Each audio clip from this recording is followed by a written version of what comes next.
Welcome back to the deep dive. I was thinking about how we get our information now. It's always like 2 in the morning, your defenses are down, the blue light filter is on, and you're just scrolling. Doom scrolling. Totally. And then the algorithm serves you up this video. It's loud, it's fast, there's some kind of high-energy trap music going. Oh, I know the ones. And a very, very competent person is pointing at text bubbles, telling you everything you thought you knew about money is wrong. Yes. The hallowed halls of TikTok University. That is the one. And we're looking specifically at the financial wing of TikTok University today. It's this, this fascinating kind of chaotic corner of the internet where these huge, complex problems. Like bad credit scores, debt collectors. Financial ruin, yeah. And they're all apparently solved in 60 seconds. Or less. It's a really alluring ecosystem, isn't it? The promise is always the same. The system is rigged, but hey, I've got the cheat code. Exactly. Here's the one secret the banks don't want you to know. And it's fun to watch. But today, we're taking a really serious look at what happens when that viral confidence just smacks into a brick wall of legal reality. Right. We're unpacking a source that is, it's basically a throwdown, a public challenge. It really is a bit of a showdown. So the source we're looking at is a LinkedIn article. It was published on January 28, 2026 by an R.P. Ritchie. And the title alone, it just sets the stage perfectly. It does. It's a public challenge to credit repairers and TikTok experts. And let me tell you, Ritchie did not come to play. This is not a polite suggestion. It's not a let's agree to disagree kind of post. No. This is a formal invitation to a duel. But, instead of pistols at dawn, it's legislation and case law on a live stream. And that's the vital distinction, right? So for this deep dive, we're going to explore not just the drama of it all, and let's be honest, there's plenty of drama, but what this whole standoff really reveals about expertise, about accountability, and frankly, about consumer safety in this digital age. Because bad advice can have really, really expensive consequences. Exactly. Once you strip away the filters and the trending audio, that's what's left. So let's get into what Ritchie calls the Wild West of it all. That's really how he paints the picture of credit repair on social media right now. It is. He starts off with an observation that I think, well, anyone with a smartphone has probably noticed. There's this massive growing number of what he calls so-called credit repair experts on TikTok. So-called is doing a lot of heavy lifting in that sentence. It sure is. But the core issue he's getting at isn't just that they exist, it's that they are, and this is a quote from the source, loudly and publicly contradicting Australia's most experienced credit lawyers. Which is just wild to me. It's like walking into a courtroom and yelling that the judge is wrong because you saw a hack on the internet. That's a great way to put it. That is the dynamic. But Ritchie points out this critical difference that we tend to forget when we're scrolling. Okay. Lawyers, like the team at MyCRA Lawyers, who Ritchie is writing on behalf of, they're bound by regulations. They have ethical standards, they have the Law Society, they have the actual law to answer to. Yeah, the influencers. Ritchie says they operate without accountability. And that's the scary part, isn't it? If a lawyer gives you bad advice, they can get disbarred. They can get sued. There's a whole mechanism to punish bad information. Right. If an influencer gives you bad advice, what happens? They just delete the video. Or they make another one. Or they blame you, saying you didn't do it right. The source really highlights this frustration. These creators, they operate with just absolute confidence. Total confidence. But Ritchie is implying their accuracy is, let's just say, it's suspect. And that gap between how confident they sound and how right they actually are, that's where the danger is. And clearly, he reached a breaking point. Yeah. Because the article stops just complaining about these people and starts actually calling them out. So let's unpack the challenge. Okay. It's a very specific invitation. Ritchie writes, so let's fix that. And he issues this formal invitation for a live, on-camera debate. Okay. Set the stage for us. Who are the gladiators in this arena? Well, on one side, you have the challenger, which is MyCRA Lawyers, and specifically, the person the opponent would be facing is Graham Doessel. He's the CEO and founder. So Graham Doessel is the final boss in this game. In this scenario, yes. He's representing the established legal side of credit reporting, the quote-unquote boring truth of statutes and codes. And on the outside? The invitation is open to, and I'm quoting here, any credit repair operator, influencer, or TikTok expert who believes they know better. I love that phrasing. Who believes they know better. It's basically saying, okay, you've been talking a big game. You've been saying the lawyers are dinosaurs who don't know the new hacks. Come on, prove it. Precisely. But here is where it gets really fascinating to me. Richie makes it very clear. He says, this isn't about personalities. It's about facts, legislation, and real outcomes. That's a huge distinction because on social media, personality is everything. You're charismatic, if you're funny, if you have great lighting, people just trust you. Yeah, they do. And Richie is trying to strip all of that away. He's trying to shift the battlefield. He wants to move the fight away from who gets more likes to who actually knows the law. Oh. And to make sure that happens, he lays out some incredibly specific rules for this debate. Oh, the rules. I love this part. It felt like he was just shutting down every trick in the influencer handbook before they could even try it. So, rule number 1, it has to be live on TikTok. Right. No editing. No edits, no filters, no hiding. And that's crucial. I mean, think about how that content is usually made. In a pre-recorded video, you can cut out all the pauses where you have to, think. Yeah. You can Google the answer mid-sentence and just edit it all together. You can delete the take where you said something totally wrong, but live. You're exposed. It's the difference between a studio album and a live concert. You can't auto-tune a debate. Exactly. Then he adds no scripts and no cherry-picked anecdotes. That cherry-picked anecdotes rule is huge because that's like 90% of what I see. My cousin Vinny called the bank, yelled Article 4, and his debt just vanished. Right. And that's an anecdote. Maybe it happened, maybe it didn't, but it's an outlier. It doesn't mean it works for everyone or that it's legally sound. Richie is saying, I don't care about the one time you got lucky. I care about the system. He wants to know if the advice is repeatable. Repeatable for the average person based on the law, not on luck. And then my absolute favorite rule, just because of the phrasing, no trust me bro explanations. It's a funny phrase, but it gets at a really serious logical fallacy. Trust me, bro is basically the currency of the internet. It's an appeal to authority, the authority of I look confident, without any evidence. It is banning it. Strictly forbidding it. So if you can't say trust me bro, and you can't tell a story about your cousin Vinny, what can you do? Well, the requirement, according to the source, is rigorous. Participants have to cite legislation, reporting rules, and case law. Oof. That sounds like homework. It sounds like practicing law, and that's the whole point. He even adds another layer to this. He says you have to explain why something can be removed, not just that it can. Okay, wait. Let's unpack that. It sounds a little like semantics, but I have a feeling this is the whole point of the article. What's the real difference between that and why? Okay, think of it like this. If I tell you, if you press this button, the light turns on. I'm explaining that it happens. Wait, press button, get light. Got it. But if I explain the electrical circuit, the wiring, the flow of electrons, the power source, now I'm explaining why. I see. In credit repair, explaining that something was removed could just be, well, I sent a letter and the bank deleted it. That could be luck. It could be a bank error. It could be what's called a commercial decision where the bank just wants you to go away. But explaining why means you have to know the legal precedent. It was removed because Section 21 of the Privacy Act was violated in this specific way. So one is a magic trick, and the other one is engineering. Perfect analogy. Richie's saying, don't just show me the result, show me your work, show me the law that made it happen.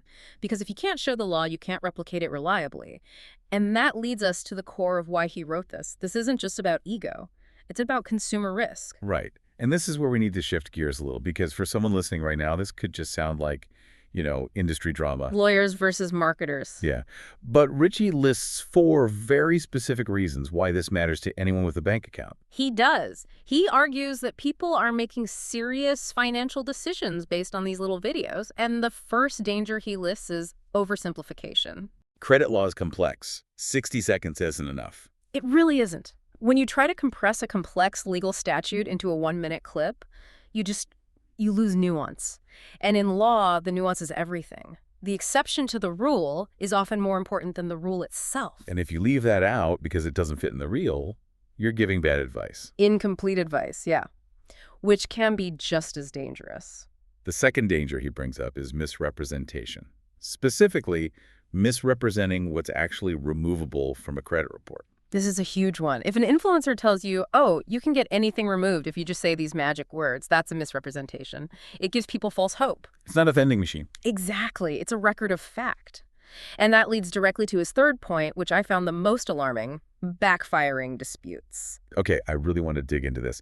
What does that even mean? How can a dispute backfire? I would assume the worst that can happen is the bank just says no. Right. Oh, no. It can be so much worse than a no. Yeah. Let's talk about the statute of limitations. In a lot of places, debt has an expiration date. If you haven't paid or even acknowledged a debt for, say, 6 years, the creditor can't sue you for it. It's statute barred. So you're in the clear.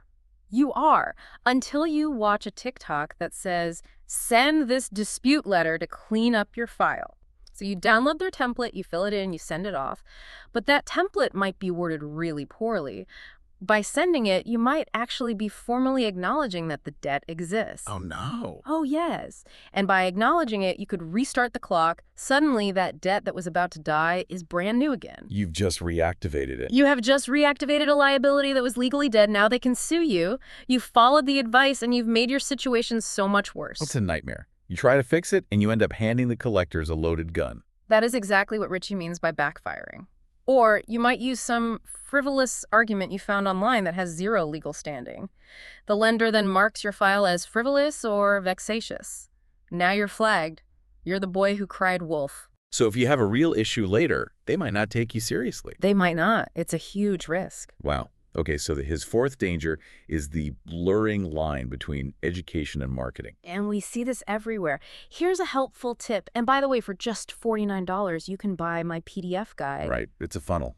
It is. It makes it almost impossible for the consumer to know if the advice is being given because it's true or because it leads to a sale.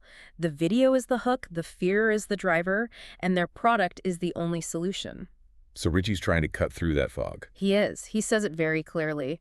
Credit reporting isn't opinion-based. That's a strong line. It is. He says it all comes down to 3 things.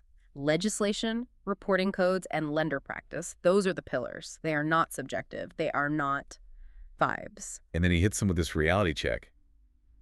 You don't get to rewrite those rules because TikTok rewards confidence.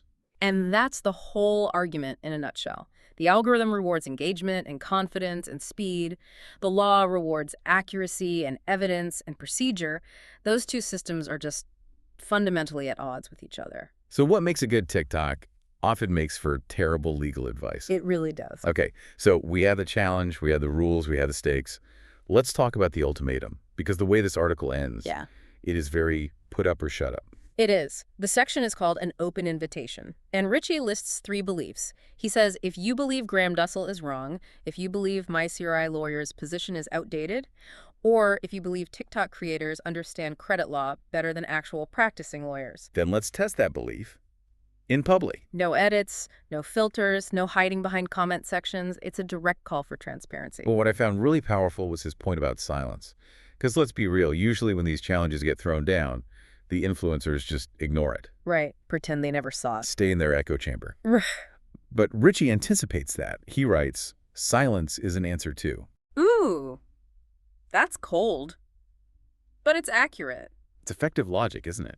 He argues that if nobody accepts the challenge, that tells consumers everything they need to know. It implies they know they can't win. Or at least they know they can't win on the facts. They can win the popularity contest, they can win the views, but they can't win on the legislation. If you refuse to debate the expert, you're sort of tacitly admitting your own expertise can't survive scrutiny.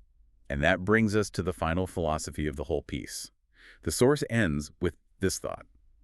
Real expertise doesn't hide behind algorithms.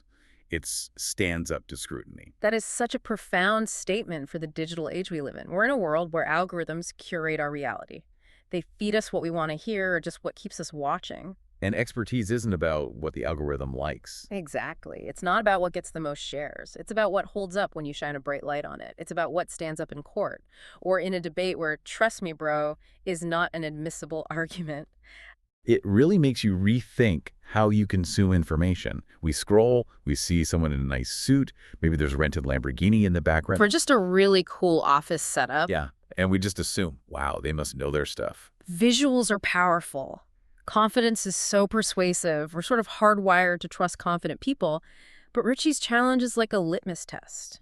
If that confidence just evaporates the second it faces a peer review or a legal expert, then it wasn't expertise to begin with. It was performance. A performance art piece called financial advice. And the price of the ticket is your credit score. So let's bring this all together. We have a legal firm, MyCRA Lawyers, represented by R.P. Richie, and he has thrown down the gauntlet. He's fed up. Completely fed up with the misinformation on TikTok. So they've issued a challenge to any influencer to debate their CEO, Graham Doessel, live, unscripted. with citations. They've laid out why this matters so much, to avoid oversimplification, to prevent these backfiring disputes that could just wreck your financial life. And to protect consumers from bad advice that's just wrapped up in good marketing. And they've stated very clearly that silence from that whole influencer community is basically an admission that they can't defend their claims on legal grounds. It's a bold move. It's aggressive for sure, but it feels necessary given that Wild West vibe we talked about. It's almost like a consumer protection act in and of itself. It's an attempt to bring order to chaos. It is. It's reasserting the value of credentials and experience in a space that often just dismisses them as being outdated. It's saying, look, the law hasn't changed just because the medium has. So what does all this mean for you, the listener? Whether you're trying to fix your credit or buy a house or just learn something new on your lunch break. I think it means we have to be more critical consumers of content. When we see a video that promises the world in 30 seconds, we just need to pause. Look past the production value. And stop equating confidence with competence. We need to ask, are they citing their sources? Yes. Are they explaining the why or just the that? Are they showing you the wiring or are they just flipping the switch? And maybe most importantly, are they willing to defend their position against someone who actually practices in that profession? Because if they're not, maybe we shouldn't be betting our financial future on their advice. Yeah. If they won't even bet their reputation on a debate, why should you bet your mortgage application on their tip? Precisely. Expertise invites questions. Marketing avoids them. Expertise invites questions. Marketing avoids them. That is going on a sticky note on my monitor. That's the takeaway right there. It holds up pretty well across every industry, not just credit repair. So here's a thought to leave you with. We live in this world where we consume information in these tiny bite-sized clips. It's fast, it's fun, it can be addictive. But we have to ask ourselves, are we actually learning from experts? Or are we just being entertained by people who are confident enough to sound like them? And if those experts refuse to step into the ring with the professionals, what does that silence say about the advice that's scrolling across your feed right now? Something to think about the next time you're scrolling at 2 a.m. Thanks for diving in with us. We'll see you next time. Goodbye.